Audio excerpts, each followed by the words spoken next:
묵상하시는 하나님 말씀은 신명기 말씀 보도록 하겠습니다. 신명기 26장 1절에서 11절.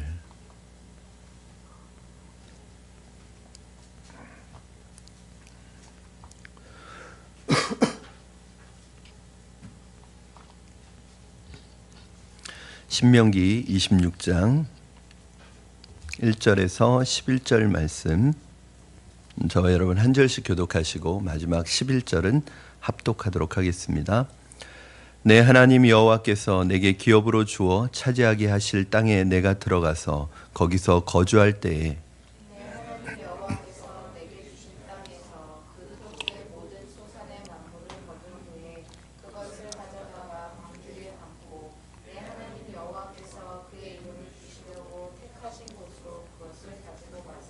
그때의 제사장에게 나아가 그에게 이르기를 내가 오늘 당신의 하나님 여호와께 아뢰나이다. 내가 여호와께서 우리에게 주시겠다고 우리 조상들에게 맹세하신 땅에 이르렀나이다 할 것이요. 제사장은 내 손에서 그 강주리를 받아서 내 하나님 여호와의 제단 앞에 놓을 것이며 너는 또 내 하나님 여호와 앞에 아뢰기를 내 조상은 방랑하는 아람 사람으로서 애굽에 내려가 거기에서 소수로 거류하였더니 거기에서 크고 강하고 번성한 민족이 되었는데 애굽 사람이 우리를 학대하며 우리를 괴롭히며 우리에게 중노동을 시키므로 우리가 우리 조상의 하나님 여호와께 부르짖었더니 여호와께서 우리의 음성을 들으시고 우리의 고통과 신고와 압제를 보시고 여호와께서 강한 손과 편팔과 큰 위협과 이적과 기사로 우리를 애굽에서 인도하여 내시고 이곳으로 인도하사 이 땅 곧 젖과 꿀이 흐르는 땅을 주셨나이다. 여호와여 이제 내가 주께서 내게 주신 토지 소산의 만물을 가져왔나이다 하고 너는 그것을 내 하나님 여호와 앞에 두고 내 하나님 여호와 앞에 경배할 것이며 내 하나님 여호와께서 너와 내 집에 주신 모든 복으로 말미암아 너는 레위인과 너희 가운데 거류하는 객과 함께 즐거워할지니라. 아멘. 오늘 말씀 신명기 26장은 신명기 12장부터 시작한 신명기 법전이 이제 끝나는 장이면서 보통 이 신명기 법전에서 이 부분 12장부터 26장까지를 이제 생활 법령들이 들어있는 그러한 내용들로 기록되어 있습니다. 근데 조금 독특한 것은 이 12장부터 26장까지의 이 생활 법령들이 들어있는 이 말씀이 12장을 보시면 예배를 가르치는 말씀으로 시작해서 26절 보시면 예배를 가르치는 말씀으로 끝나고 있는 것을 볼 수 있습니다. 여기서 우리가 깨닫게 되는 것은 삶과 예배는 분리될 수 없는 연결되어 있는 것이라는 것을 알 수 있습니다. 우리가 흔히 그런 말을 많이 합니다. 삶이 예배가 되어야 한다. 그러니까 이스라엘 백성들에게 있어서 예배라는 것과 삶이라는 것은 동떨어져 있는 것이 아니라 분리되어 있는 것이 아니라 삶이 예배였고 예배가 삶이었습니다. 이것이 바로 이스라엘 백성들의 삶의 아주 중요한 요소예요. 그러니까 그들에게 있어서 예배와 삶은 그냥 그것이 하나로 연결되어 있었는데 이제 우리의 삶을 보면 예배는 예배고 삶은 삶이다 이렇게 생각하기 쉽지만 마찬가지입니다. 그렇죠? 해 뜨는 데서부터 해 지는 데까지 여호와의 이름을 찬양할지라 그렇게 말씀하실 때 그것도 우리의 삶의 모든 영역, 모든 시간이 다 하나님께 드리는 예배의 영역이라는 것을 보여주고 여러분 잘 아시는 것처럼 로마서 12장 1절 말씀에서 내가 너에게 권면하는 내용, 바울이 권면하는데 무엇을 권면해? 너희 몸을 하나님이 기뻐하시는 거룩한 산 제물로 드리라. 이는 너희가 드릴 영적 예배니라. 그러니까 정말 어떤 사람에게 있어서 영적인 예배는 사실은 어떤 면에서 보면 예배당에서 우리가 아주 멋지게 어떤 형식을 갖추어서 하나님 앞에 드리는 예배도 영적인 예배지만 정말 영적인 예배는 산 제물로 드려지는 예배. 내 삶의 모든 영역에서 이것이 가정이든 직장이든 내 삶의 예배가 되는 예배, 이것이 하나님께서 우리에게 요구하시는 영적인 예배라는 것을 알 수 있습니다. 여러분 오늘 말씀은 요단강을 건너 가나안 땅으로 이제 들어가기 직전에 있는 모압 동편에 모여 있는 출애굽 2세대들에게 마지막으로 이제 모세가 자기는 이제 가나안 땅에 들어가지 못하고 느보산에서 죽을 것이라는 그 하나님의 명령을 듣고 마지막으로 하는 고별 설교의 내용 중에 한 부분입니다. 그러니까 굉장히 진지한 설교이죠. 여러분이 잘 알고 계시는 것처럼 모세의 설교는 이 신명기는 모세의 3편의 설교로 이루어져 있는데 그 중에 한 편의 설교를 말씀하면서 이 12장부터 26장까지 내용에서 가장 중요한, 특별히 오늘 이 생활법전, 생활법령을 마무리하면서 이 모세가 가장 강조하고 있는 것이 무엇이냐면 바로 기억하라는 거예요. 잊지 말고 기억해라. 이것이 오늘 모세의 설교의 주제이면서 또 저의 설교의 주제입니다. 사람들은 흔히 풍요를 누리게 되고 삶이 넉넉해지고 잘 살게 되면 옛적을 잃어버리는 우를 범하게 됩니다. 내가 어렵고 힘들고 고통스러울 때는 정말 하나님 없이 살 수 없었던 그때가 있습니다. 정말 하나님이 은혜 주시지 않고, 하나님이 복을 주시지 않고, 하나님이 내 삶을 간섭해 주시지 않으면 살 수 없는 삶을 우리가 살아갑니다. 그렇죠? 하나님만이 나의 인생이라고, 하나님만이 나의 목적이라고 고백하며 살아갑니다. 그래서 하나님만 의지하니까 하나님께서 우리에게 평강을 주시고 복을 주시고, 하나님께서 합력하여 선을 이루시고 결국엔 순적하게 하나님의 일들을 결국엔 이루어 가십니다. 그게 인생의 본질은 아닌데, 하나님께서 하나님을 향하여 전심으로 의지하고 하나님을 붙드는 그 삶의 모습과 태도가 아름답고 이쁘고 기특해서 하나님이 부수적으로 주시는 축복이 있습니다. 그런데 그렇게 살아가던 우리가 삶이 부유해지고 넉넉해지고 내가 물질의 부유함을 누리게 되면 언제 그랬냐는 듯이 하나님을 떠나고 하나님을 잊어버리는 때가 있습니다. 여러분, 그래서 우리가 광야길을 걸어갈 때 하나님께서 훈련시키시는 게 뭐예요? 광야 40년 동안 훈련시키신 게 뭐예요? 하루라도 하나님 의지하지 않으면 살 수 없도록 훈련시키셨잖아요. 왜? 매일 만나를 내려주셔서. 그렇죠? 그러니까 매일매일 하나님 의지하지 않으면 이스라엘 백성들은 살 수 없는 공간에서 40년 동안 광야 생활을 통해서 훈련을 받은 거예요. 그건 뭐냐면 가나안 땅에 들어갔을 때 그때는 하루하루 양식이 주어지지는 않을 거예요. 가나안 땅에 들어가면 너희가 그곳은 농사를 지어서 그곳에서 풍성한 삶을 누리게 될 거예요. 그리고 하나님께서 축복하시면 풍년을 얻게 될 거예요. 그러나 그렇다고 해서 너희가 거둔 추수한 양식을 가지고 곳간에 가득가득 채워놨다고 해서 너희들이 하나님 잊어버리면 안 된다는 거죠. 곳간에 곡식이 가득 차 있더라도 40년 동안 광야 생활을 할 때 하루하루 하나님 의지하지 않으면 살 수 없었던, 하나님이 만나를 먹여주시지 않으면 살 수 없었던 그때를 기억하면서 가나안 땅에 들어가서도 광야에서 살던 것처럼 살으라는 거예요. 근데 이스라엘 백성들이 이제 그 가나안 땅으로 들어가려고 하는 그러한 순간, 이제 마지막으로 모세가 이스라엘 백성들에게 이 말씀을 다시 한번 경고하고 있습니다. 하나님의 은혜를 잊어버리게 되면 우리가 어떻게 될까요? 무너져 내리는 일밖에 없습니다. 그래서 모세는 아주 구체적으로 그들에게 실천할 사항들을 제시하는데, 하나님의 은혜를 잊어버리면, 그 은혜를 베풀어 주신 분을 잊어버리면 너희는 망한다. 이것을 오늘 강하게 강조하고 있는 것입니다. 여러분 한번 보십시오. 모세를 통해서 주신 하나님의 첫 번째 메시지는 무엇인지 2절 말씀 여러분 같이 보도록 하겠습니다. 2절입니다. 시작. 내 하나님 여호와께서 내게 주신 땅에서 그 토지의 모든 소산의 만물을 거둔 후에 그것을 가져다가 광주리에 담고 내 하나님 여호와께서 그의 이름을 두시려고 택하신 곳으로 그것을 가지고 가서. 첫 번째 하나님께서 이스라엘 백성들에게 요구하시는 것이 무엇이냐면 너희의 만물, 맛입니다. 디귿입니다. 니은이 아니라 맛. 그러니까 첫 열매를 하나님 앞에 드리라고 이렇게 말씀하고 있습니다. 2절에 보니까 모든 소산의 첫 열매를 거두면 너희가 그걸 광주리에 들고 넣어서 이고 지고 가면서 이 사람들이 무슨 생각을 했을까요? 무엇을 고백했을까요? 무엇을 기억했을까요? 바로 누가 이 땅에 살게 하셨으며 누가 이 땅으로 우리를 인도하셨고 어떻게 해서 우리가 지금 이렇게 살아가고 이렇게 이 양식을 추수할 수 있게 되었는지를 그 만물 첫 열매를 통해서 하나님을 기억하라는 거예요. 아마도 그날이 공동체가 모여 예배드리는 날이었을 수도 있을 것입니다. 왜냐하면 이것이 지금 예배드리러 성전에 올라가는 길이니까요. 여러분, 결국은 이스라엘 백성들이 모여서 예배하는 건 뭐냐면 그 하나님의 은혜를 기억하는 거예요. 하나님, 우리는 이렇게 살아갈 수 없는 사람인데 하나님께서 우리를 축복하셔서 이 첫 열매를 거두게 하신 하나님을 감격하면서 아마 눈물을 흘리면서 예배드렸을 것입니다. 여러분 잘 아시는 것처럼 영국에서 청교도들이 미국으로 건너갈 때 메이플라워를 타고 건너갔습니다.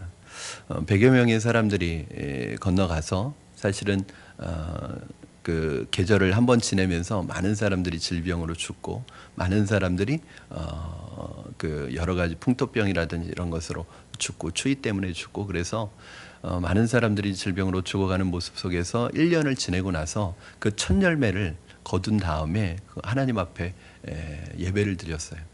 여러분 그때 그 드리는 예배는 감격 그 자체였습니다. 1년 동안 이들이 자신의 신앙을 지키기 위해서 신앙의 자유를 찾아서 온 곳에서 첫 번째 맞이하는 첫 번째 거두어들인 그 수확물을 가지고 하나님 앞에 예배하게 되는데 이것이 추수감사절의 유래이죠. 여러분 감격이 있을 거예요.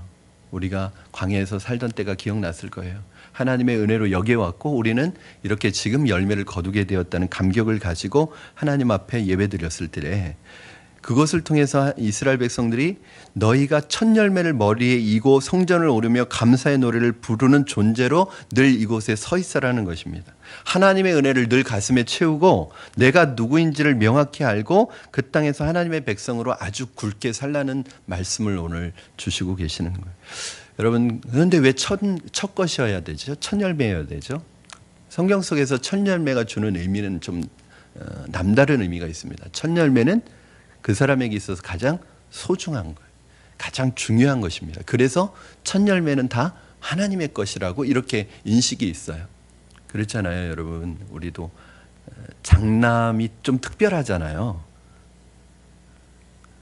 아닌가요? 장남이 좀 특별하잖아요. 장녀든 장남이든 어쨌든 좀 우리 부모님들에게 있어서는 좀 특별한 의미가 있잖아요.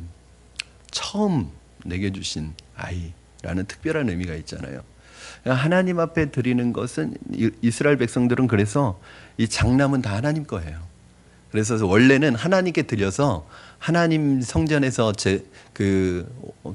마치 나실인처럼 섬기도록 해야 되는데 그렇게 할 수 없으니까 그걸 뭘로 내는 거예요?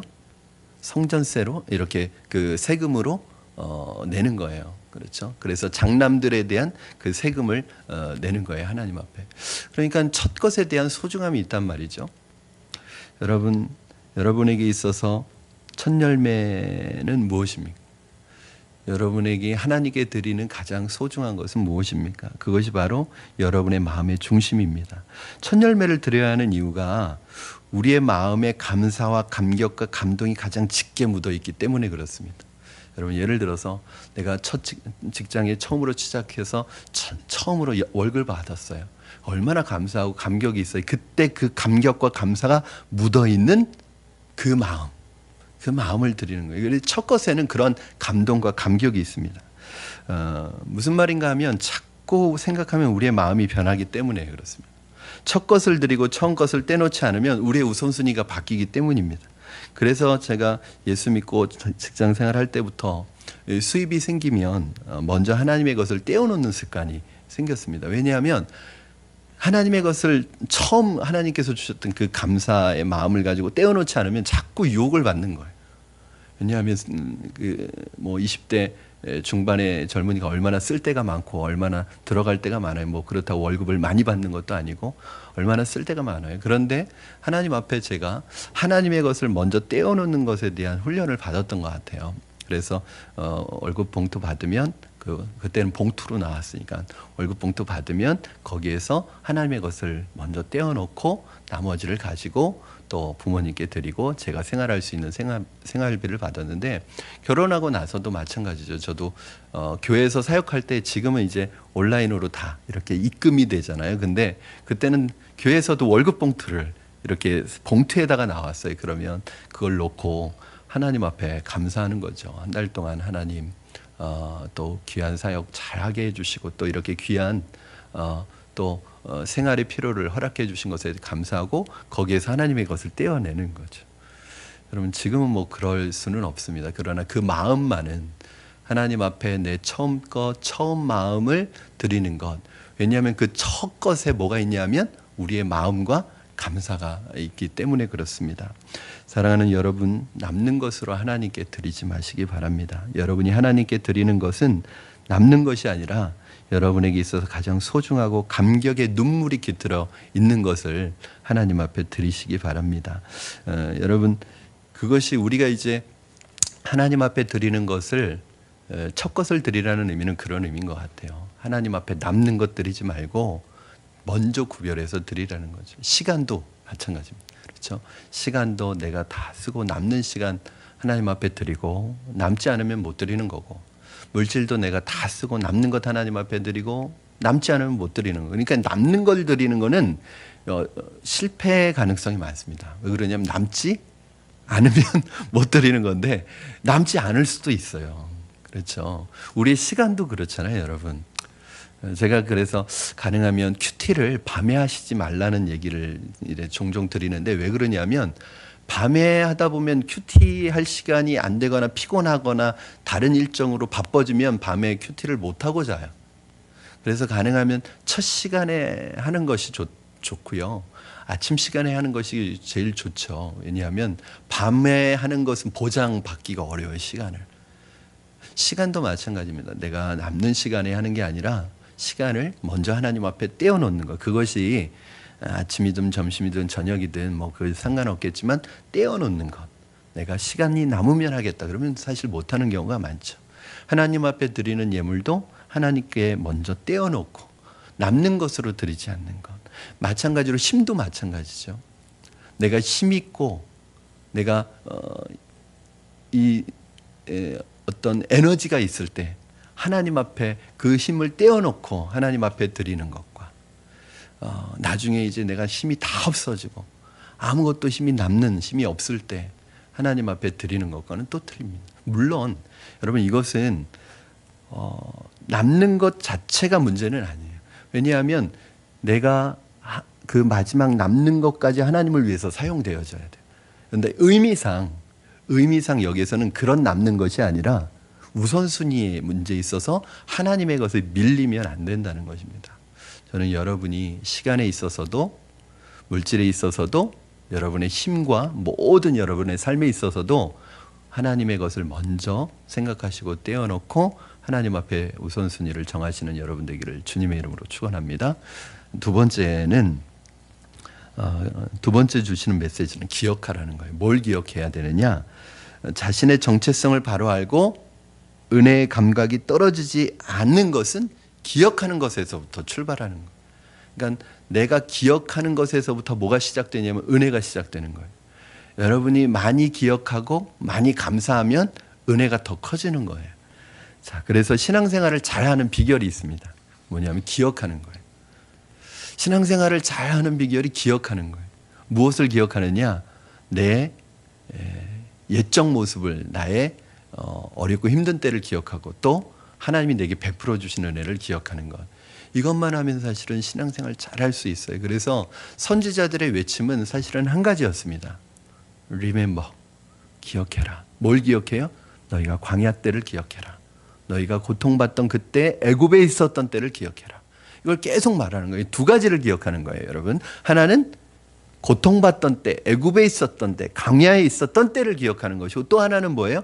그 애굽에서 하나님이 건져낸 것, 광야에서 하나님이 나를 먹이신 것, 하나님이 나를 어렵고 힘든 가운데서 구하시고 나를 축복하신 것, 이 두 가지를 기억하라는 거예요. 하나는 나의 고통받던 때, 그리고 그 고통에서 나를 건지신 하나님, 이 두 가지를 기억하는 것입니다. 그래서 오늘 본문에 보니까 5절 말씀, 그래서 그것을 설명하기 위해서 유리하는 아람 사람의 이야기를 꺼냅니다. 5절 여러분 한번 읽어주세요. 시작. 너는 또 내 하나님 여호와 앞에 아뢰기를 내 조상은 방랑하는 아람 사람으로서 애굽에 내려가 거기에서 소수로 거류하였더니 거기에서 크고 강하고 번성한 민족이 되었는데. 자, 여기서 강조되고 있는 단어들이 있습니다. 이 단어들에 힘을 주어서 읽어볼 필요가 있는데 어떤 단어가 강조되고 있느냐 하면 너는 제가 힘을 줘서 읽을게요. 여러분 찾아보세요. 너는 또 내 하나님 여호와 앞에 아뢰기를 내 조상은 방랑하는 아름 사람으로서 애굽에 내려가 거기에서 소수로 거주하였더니. 세 가지죠.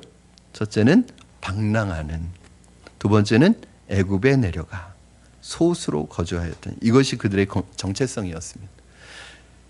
방랑하던 사람들이었고 먹고 살기 힘들어서 고향 땅을 등지고 애굽으로 내려간 사람들이었고, 그 거대한 애굽의 문명에 비하면 초라하기 그지없는 소수에 불과했던 이 사람들이 바로 누구였느냐? 나그네와 같았던 사람들이 바로 너희였다는 거예요.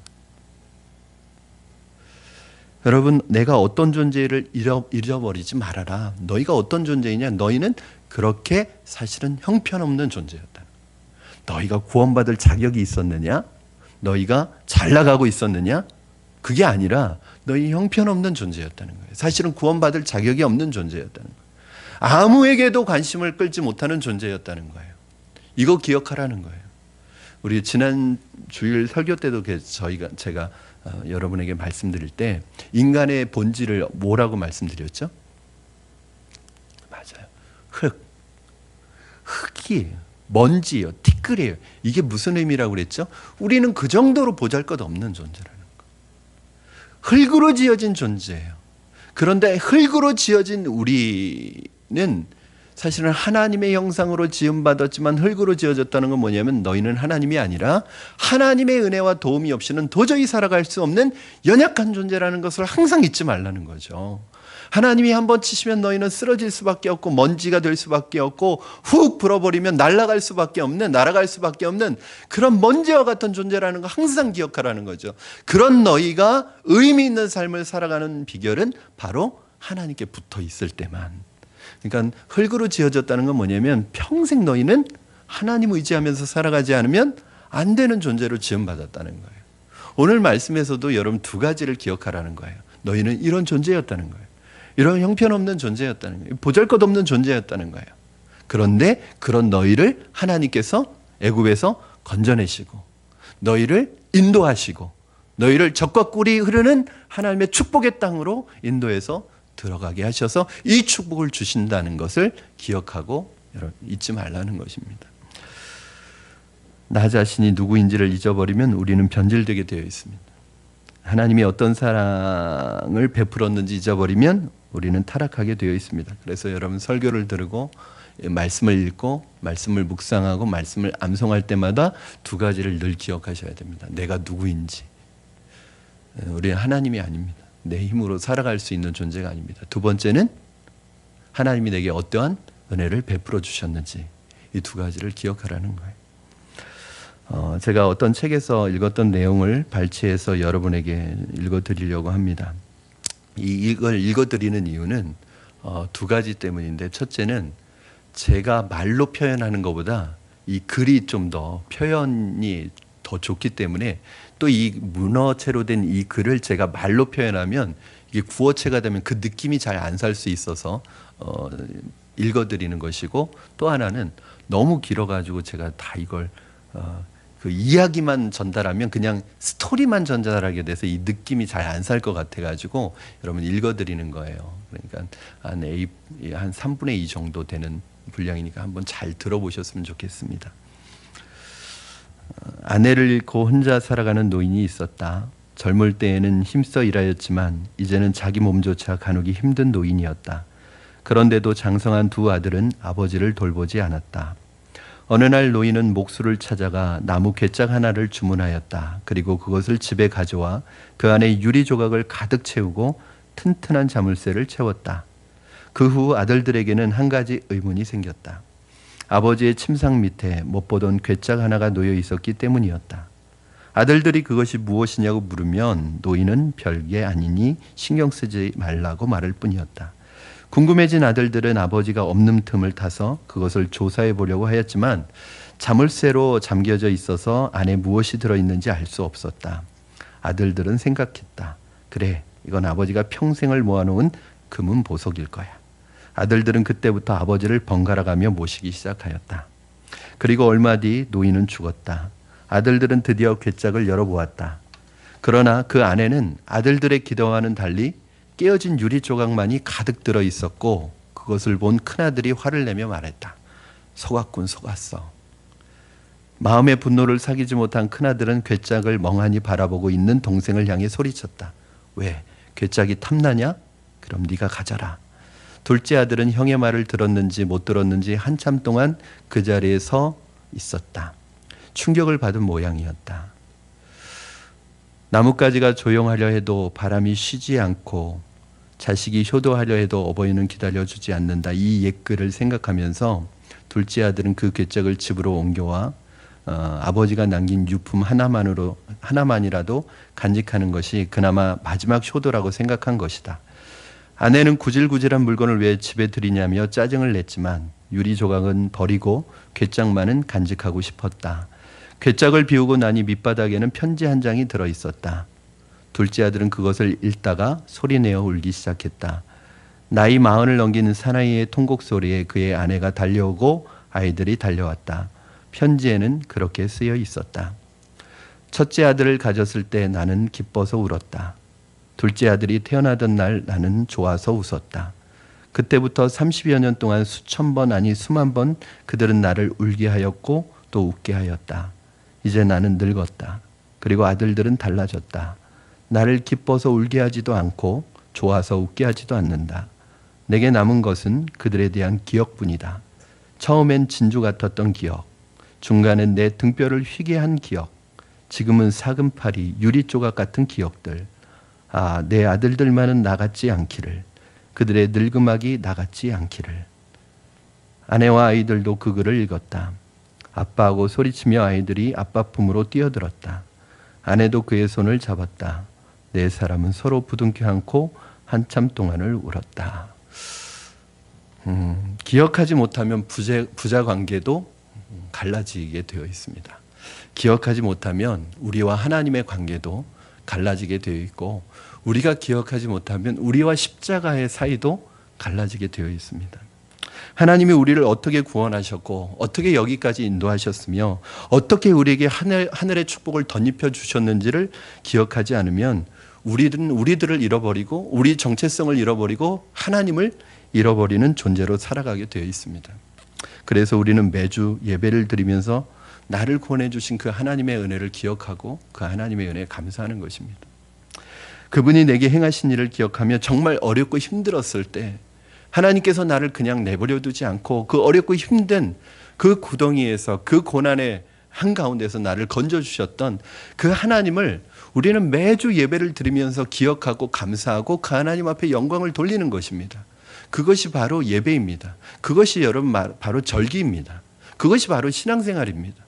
신앙생활이라는 건 무엇이냐면 하나님께서 내게 지금도 은혜를 베푸시지만 과거에 나에게 베푸셨던 그 은혜. 왜냐하면 여러분 우리의 지금 현재 시간은 조금 있으면 과거가 돼버리잖아요. 여러분 과거를 잊어버리자는 게 하나님의 은혜를 잊어버리는 게 아닙니다. 우리의 시간은 오늘 이 시간은 또 내일 되면 과거가 돼요. 하나님께서 매 순간 우리에게 은혜를 베풀어 주십니다. 그런데 그 은혜 베풀어 주신 은혜는 우리에게 과거가 돼버려요. 그렇기 때문에 신앙생활을 잘한다는 것은 매 순간순간 하나님이 우리에게 베풀어 주셨던 그 은혜를 기억하고 잊지 않고 지키는 것. 이것이 바로 이스라엘 사람이 안식일을 지키는 이유고 절기를 지키는 이유고 자신의 신앙생활에 지켜가는 이유였습니다. 사랑하는 여러분, 예수님께서 제자들에게 마지막 식사 자리에서 뭐라고 말씀하시죠? 교회의 성찬을 제정하시면서 내가 올 때까지 이것을 지키고 기념하고 기억하라고 얘기하십니다. 즉 주님이 오실 때까지 주님이 하신 일을 기억하고 기념하라고 말씀하시고 이것을 너희가 지키라고 말씀하십니다. 사랑하는 여러분, 신앙생활의 기본은 바로 하나님의 은혜를 잊지 않고 기억하는 것입니다. 언제 우리는 하나님의 은혜를 기억하게 될까요? 하나님 앞에 감사하게 될 때 하나님의 은혜를 기억하게 됩니다. 이렇게 생각하시면 되겠어요. 감사하면 은혜는 더 커집니다. 감사하면 하나님의 은혜를 잊지 않을 수가 있습니다. 참 감사한 것 같아요. 우리 성도님들 보면 참 어렵고 힘든 하루하루의 삶을 걸어가고 계시면서도 하나님 앞에 감사하시는 거예요. 그 믿음이 너무 귀하고 너무 놀라운 거예요. 사실은 세상적으로는 전혀 이해가 되지 않는, 생각할 수 없는 거잖아요. 이게 믿음의 눈이 아니면 이해가 안 되는 것입니다. 뭐가 감사해요 지금? 뭐가 감사해? 감사할 게 뭐가 있어요? 이렇게 힘들고 어려운데. 그런데 감사하는 거예요. 이게 믿음의 눈이 아니면 이해가 안 되는 거죠. 그런데 믿음의 사람들에게는 꼭 내게 지금 일어나는 어떤 일 때문에 감사하는 게 아니에요.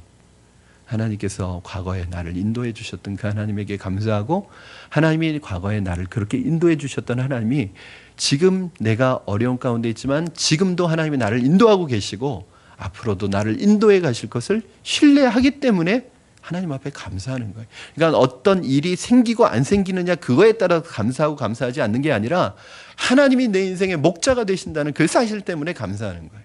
할렐루야. 그러면 하나님이 우리 인생을 책임져 주시지 않겠습니까?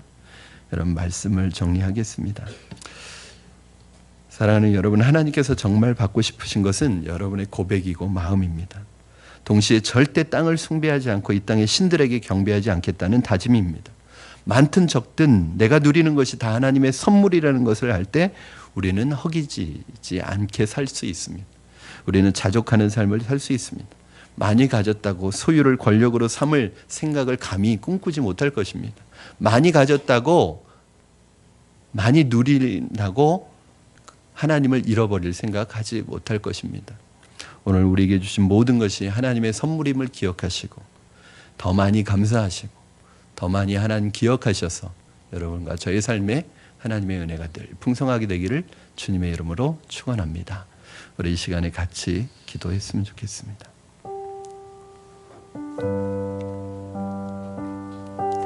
우리 이 시간에 한번 기도하실 때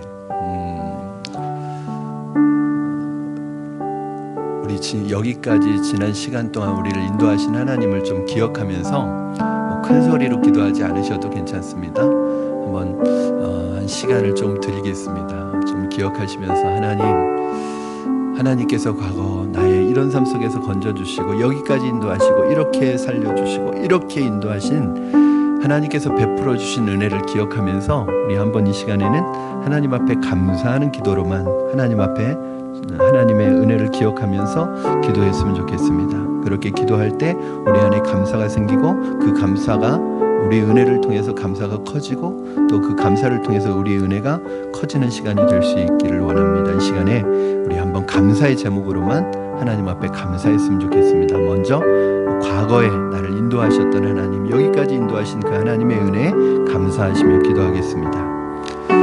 주님 감사합니다. 하나님의 은혜로 여기까지 왔습니다. 하나님, 우리의 연약하고 알지 못하고 하나님 우리가 무엇이 길인지 알지 못하는 그 순간에도 하나님 우리가 어린아이 같아 분별할 수 없는 순간에도 하나님의 은혜로 하나님 목자 되신 주님의 은혜로 여기까지 인도받아 왔습니다. 하나님 우리의 삶에 개입하시고 간섭하셔서 우리를 놓아두지 않고 우리를 하나님 아버지 길 잃은 양처럼 하나님 버려두시지 않고 늘 하나님의 인도하심과 하나님 지키심으로 우리를 보호하심으로 여기까지 인도하신 하나님의 은혜를 감사합니다.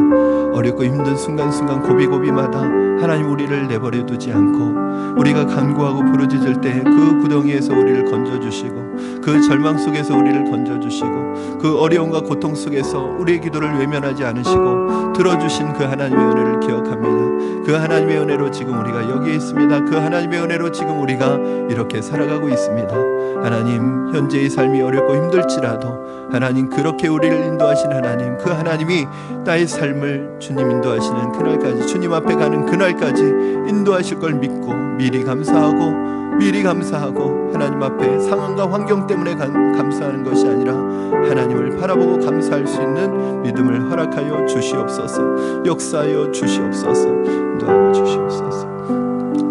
이 시간에 우리 한 번 더 기도하실 때 하나님 우리의 마음속에 늘 가장 소중한 우선순위가 바뀌지 않기를 원합니다. 가나안 땅에 들어가는 그 이스라엘 백성들에게 너희가 우선순위가 바뀔 수 있는 소지가 얼마든지 있기 때문에 너희의 첫 것을, 처음 것을, 가장 소중한 것을 먼저 하나님 앞에 드리는 이 훈련이 너희에게 되어 있어야 된다고 오늘 말씀하셨는데, 하나님 우리의 삶의 가장 소중한 것, 하나님, 우리의 물질도, 우리가 가진 모든 것도, 우리의 힘과 재능도, 그리고 우리가 가진 시간도, 우리가 가지고 있는 힘도 하나님의 것을 먼저 드리고 하나님 앞에 하나님이 쓰임받기를 원하는 그 마음으로 하나님 앞에 드리게 하여 주시옵소서. 삶의 우선순위가 하나님을 향하여 먼저 결정될 수 있도록 하나님 이 시간에 마음의 결단과 하나님 중심으로 하나님 앞에 나아가고 고백하기를 원합니다.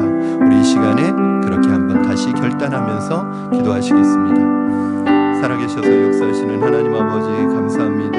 이 시간에 하나님, 주님께서 나의 삶의 인도자가 되시고 가장 소중한 분이십니다. 하나님, 그렇게 우리가 입술로 고백합니다. 그러나 혹시 나의 마음속에 하나님 아버지, 하나님보다, 나의 목자보다 하나님 더 내 마음속을 빼앗고 우선순위에 두는 것이 있다면 이 시간에 하나님 그 우선순위가 바뀌게 하여 주시고, 하나님께 드리는 것은 첫 것을 드리는, 첫 열매를 드리는, 가장 우선적인 것을 드리는 하나님 우리의 마음의 중심이 오늘 이 예배를 통하여 다시 한번 결단되어지게 하시고, 다시 한번 믿음으로 결정되어지게 하시고, 그렇게 살아갈 수 있는 믿음을 허락하여 주셔서 우리의 삶의 가장 소중하고 최고의 것은 하나님의 것으로 드리고 하나님께 나아가는, 하나님께 쓰임받는, 하나님의 손에 붙들려 쓰임받는 우리가 되도록 축복하여 주시옵소서.